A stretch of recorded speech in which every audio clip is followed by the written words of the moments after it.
Tara, pasyal ulit tayo. Papuntang Tagaytay naman.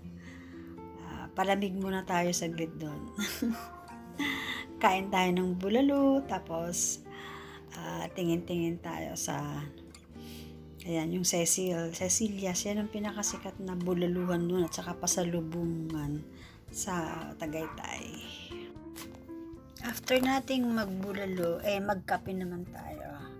Punta tayo banda ng Alfonso. Malapit lang yan. Konting liko lang sa kaliwa from Tagaytay. So, Sonyas tayo. Yan. Actually, gusto ko lang mag-usyoso. Ayan. Kasi, pangarap kong makapag libot-libot dito sa Sonyas. Ito yung kanilang garden. No? Ang sarap kumain dyan. No? Lahat ng mga kanilang sinaserve ay galing dyan sa kanilang garden. Organic and fresh. Ayan, no, minsan yung mga kakaiba. Meron pa dyan mga ensaladang yung flower, yung mga edible na flowers. Ang ganda. Pero yung pinakamaganda talaga dito na pinakapangarap ko ay makapag staycation dito. Ayan, no, napakaganda ng kanilang pag yung probinsya feels, kaganda ng kanilang kwarto. Bed and breakfast. Tapos, ito yung pinaka-highlight nila doon. Meron silang secret mini pools. Yan ang gusto kong makita. Hindi kasi basta pwedeng pumunta dyan at mag-picture-picture lang eh. Dapat ka dyan, check-in. Ayan.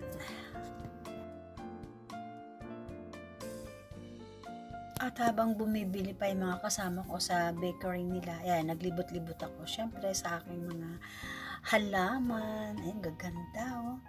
Yan, for sale yan. Meron parang concessionaire area doon. Yan, benta sila ng mga plants. Mga yan, mostly mga herbal. Yan, mga rare kinds, ganyan. Para yung mga nagbabakasyon doon or kumakain, makabili-bili din. Yan, ikot-ikot lang ako. Ang tagal nila kasing bumili. Namamakayaw yata ng pasalubong yung mga kasama ko. Ganda, talagang parang yung feels doon sa paligid refreshing. Ayan, ganda nito. Merong pandop roses. What's that? Yung rose petals. Ayan. Ayan. Ganda ng pavement nila, ng walkway. Ito pa yung pinaka-cute dito nakita ko. Yung parang, water egg. Nasa isang corner siya. Ang cute. Yan, gusto kong gayahin yan eh. Ang ganda, di ba? Malawak to eh. Ito lang yung area na kasi may sumusunod-sunod din nakinis. Pero ito talagang pinaka-cute. Ito yung laging hina-highlight sa mga nila. Yung nook, ayan parang prinsesa ka na pag umupo ka.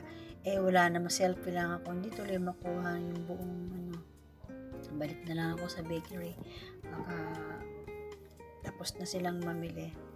Yan, no? Yan yung entrance banda. So, makikita mo dyan yung mga pamilihan bago makarating sa dulong-dulo. Yung area siguro dun na may mga bedroom. After namin dyan sa Sonyas, punta na lang kami sa Bacog Beans. Doon na talaga kami nagkape. Ayan. So, tingin-tingin sa Taal Lake. Hindi ka talaga magsasawang mamasyal sa Tagaytay. Yung iyong mata ay busog na busog sa mga greeneries. Ayan. Ito, natuwa ako dito eh. May nakita kasi kung orchids, nakalawit-lawit lang dyan sa tabi nung bintana. Ayan. Parang patio. Ayan. Sobrang kakaiba itong orchids na to. Hindi ko ma-identify kung ano ito eh. Tiger yata ito. Ang lusog-lusog niya. Siguro gusto niya talaga yung cold climate. Ayan ang ganda. Ang dami-dami niyang ugat Talagang napaka-healthy niya. Thriving. So ayan, masarap talaga dito sa Tagaytay eh. Busog na yung tiyan mo, busog pa yung mga mata sa mga sceneries. Refresh ka pag pasal-pasal ka ng Tagaytay. So, again, thank you for watching and see you again on my next travel. Bye!